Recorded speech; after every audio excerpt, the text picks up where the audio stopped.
Marla's father had arranged a meeting with Chairman Arrogance, but he cancelled at the last minute.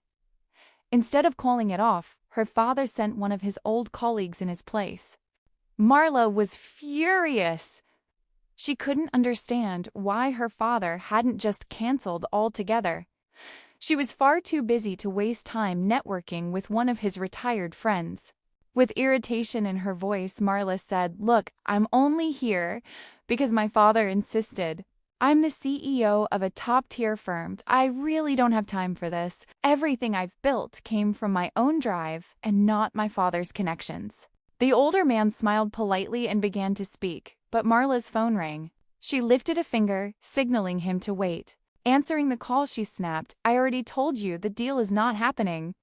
Unless we get the chairman of the board's personal approval, we lose everything. And he canceled on me at the last minute." Without a word, the older man slid a simple business card across the table. Marla glanced down at it. Her eyes widened as she read the name. Chairman Arthur Vance. Arthur spoke calmly. "You're right, Marla. Success does take drive. But humility goes a long way, too. I wish you the best." Marla froze. The phone was still pressed to her ear. Her heart sank and the room was spinning as realization hit her like a ton of bricks. She had just made a very costly mistake. Marla went home crushed. Panic quickly set in. She had been so sure the deal would close that she'd overextended herself.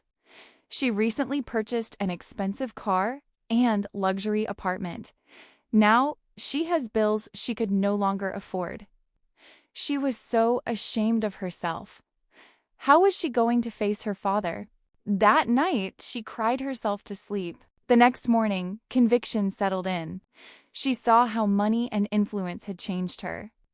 Though she hadn't been to church in over a year, she picked up her Bible and began to read. Her thoughts drifted to Leah, the friend she'd pushed away with her pride.